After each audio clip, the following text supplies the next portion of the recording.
7월 19일 월요일 새 삶의 어리석은 방식. 우리가 직접 경험해보기 전까지는 이해가 되지 않는 일들이 있습니다. 예를 들어 누군가는 첫 아이를 가졌을 때 출산에 관한 책을 여러 권 읽습니다. 진통과 분만에 관한 다른 사람의 경험담도 많이 듣습니다. 하지만 그 경험이 어떤 것인지 여전히 상상이 되지 않습니다. 내 몸이 전혀 감당하지 못할 것 같은 생각도 합니다. 바울은 고린도전서 1장에서 하나님 나라의 자녀로 태어나는 것, 곧 하나님이 그리스도를 통해 주시는 구원은 그것을 경험하지 않는 자들은 똑같이 이해할 수 없다고 기록합니다. 연약함과 패배, 치욕의 죽음을 상징하는 십자가를 통해 구원이 온다고 말하는 것이 어리석게 들릴 수도 있습니다. 그러나 이 어리석음이 바로 바울이 전한 구원이었습니다. 구원이 그렇게 올 거라고는 어느 누구도 상상하지 못했습니다. 어떤 이들은 구원이 힘있는 정치 지도자나 놀라운 기적을 통해 올 것이라고 생각했습니다. 또 어떤 이들은 자신의 학문적 또는 철학적인 업적으로 구원을 얻을 줄 알았습니다. 고린도전서 1장 22절. 그러나 하나님을 믿는 자들 그리고 몸소 체험한 자들만이 이해할 수 있는 방식으로 구원을 행하심으로 모든 사람들을 놀라게 하셨습니다. 하나님은 십자가의 죽음이라는 수치스럽고 연약한 것으로 지혜와 능력의 기초를 삼으셨습니다. 하나님은 상상할 수 없는 방식으로 일하십니다. 그분은 세상의 연약하고 미련한 자들을 택하셔서 지혜로운 자들을 부끄럽게 하십니다. 놀랍고 이해할 수 없는 그분의 방식이 언제나 최고의 방식입니다. 말씀. 십자가의 도가 멸망하는 자들에게는 미련한 것이요 구원을 받는 우리에게는 하나님의 능력이라. 고린도전서 1장 18절. 찬송 149장. 주 달려 죽은 십자가. 기도. 이사야같이 이렇게 기도합니다. 하늘이 땅에서 높음같이 주님의 길이 제 길보다 높으며 주님의 생각이 제 생각보다 높습니다. 아멘.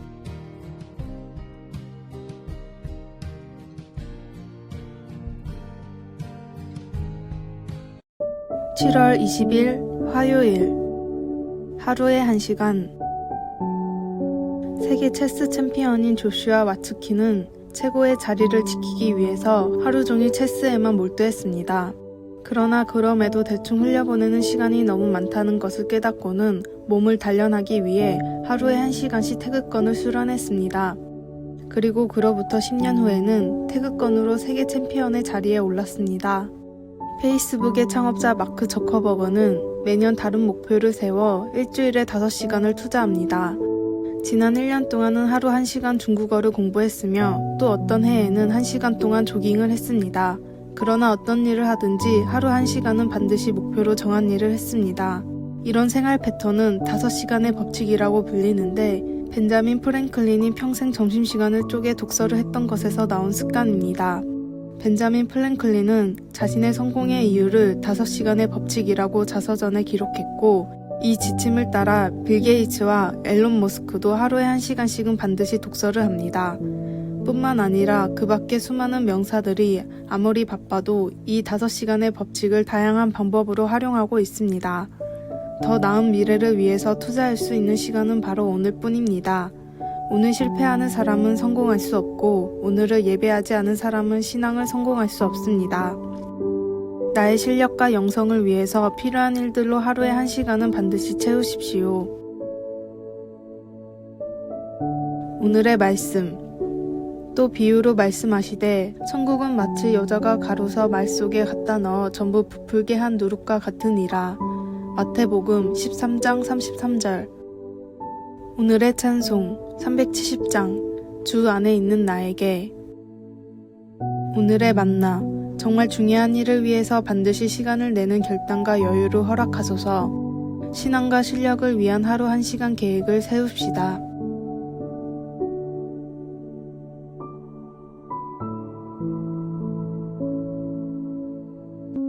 (7월 21일) 수요일.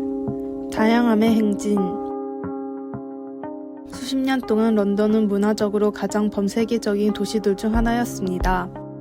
1933년 저널리스트 글린 로버츠는 영국의 위대한 수도 런던에 대해 이렇게 썼습니다. 나는 아직도 런던에서 볼 수 있는 최고의 것은 다양한 사람들, 다양한 색깔들, 다양한 언어들의 행진이라고 생각합니다. 그 행진은 오늘날도 뒤섞인 냄새와 소리, 그리고 한 지구촌의 광경들로 여전히 두드러져 보입니다. 그 다양함이 보여주는 아름다움은 세계에서 가장 위대한 도시들 중에 하나인 런던의 기막힌 매력의 한 부분을 이루고 있습니다. 그러나 사람이 사는 여느 도시처럼 런던도 문제가 없지 않습니다. 변화는 어려움을 가져오고 때때로 문화가 서로 충돌하기도 합니다. 그것은 사람이 만든 어느 도시도 우리의 영원한 본향이 가진 경이로움과 비교될 수 없는 이유 중 하나이기도 합니다. 요한 사도가 하나님 앞에 섰을 때 다양성은 천국 예배의 한 요소였습니다. 구원받은 성도들은 함께 이렇게 노래했습니다. 두루마리를 가지시고 그 인봉을 떼기에 합당하시도다. 일찍이 죽임을 당하사 각 족속과 방언과 백성과 나라 가운데에서 사람들을 피로 사서 하나님께 드리시고 그들로 우리 하나님 앞에서 나라와 제사장들을 삼으셨으니 그들이 땅에서 왕 노릇하리로다. 요한계시록 5장 9절에서 10절. 살아계신 하나님의 자녀가 된 놀라운 사실을 기뻐하며 세상의 여러 그룹의 사람들이 함께 행진하는 천국의 모습을 상상해 보십시오. 예수님을 믿는 신자로서 오늘 그 다양성을 기뻐하는 우리가 될 수 있기를 바랍니다. 말씀, 각 족속과 방언과 나라 가운데서 사람들을 피로 사서 하나님께 드리시고 요한계시록 5장 9절. 찬송 221장. 주 믿는 형제들. 기도. 어느 그룹의 사람들도 하나님의 크신 사랑에서 제외되지 않음에 감사드립니다. 하나님께서 우리를 너그럽게 사랑하신 것처럼 우리도 다른 사람들을 진심으로 사랑할 수 있도록 가르쳐 주소서. 아멘.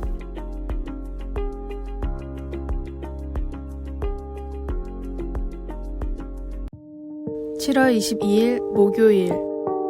마음의 모양이 있다면. 인디언들이 남긴 상형 문자 중에는 사람의 가슴 부분에 동그라미와 네모가 그려진 것들이 있습니다. 이 도형들은 사람들의 마음을 나타낸 것인데 하나같이 어린 아이들의 마음은 네모로 어른들은 동그라미로 그려져 있습니다.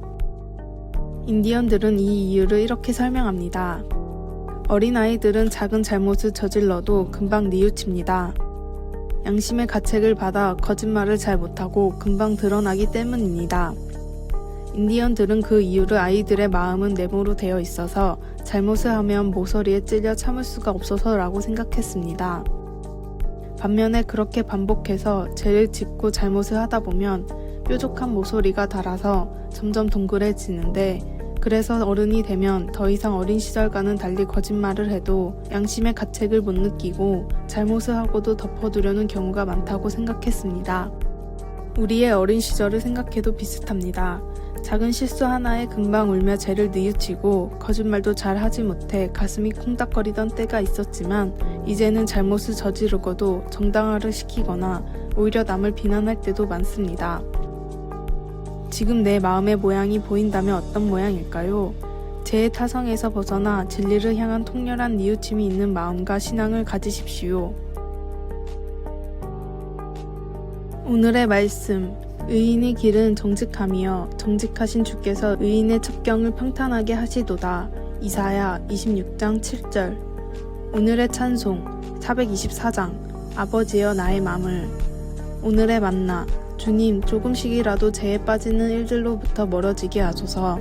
양심의 가책을 어려워 말고 하나님 말씀으로 더욱 지킵시다.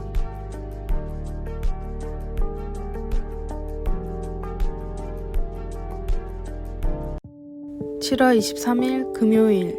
헤어지면서 이룬 연합. 직장 동료 팀과 함께 프로젝트를 수행하게 된 엘비는 심각한 문제에 부딪혔습니다. 그 프로젝트를 어떻게 진행해 나갈 것인가에 대해 팀과 생각이 너무 달랐기 때문이었습니다. 그들은 서로의 의견을 존중했지만 접근 방식이 너무 달라서 곧 충돌이 일어날 것 같았습니다. 그러나 그런 충돌이 발생하기 전에 두 사람은 그들의 상사와 그 차이점을 의논하기로 했고 그 상사는 두 사람을 각기 다른 팀에 합류시켰습니다. 결과적으로 그것은 현명한 조치로 판명되었습니다. 그날 엘비는 연합한다는 것이 언제나 일을 함께 한다는 것을 의미하지는 않는다 라는 교훈을 얻게 되었습니다. 베델에서 롯에게 서로 길을 달리해서 가자고 제안했을 때 아브라함도 이런 이치를 분명 알고 있었을 것입니다.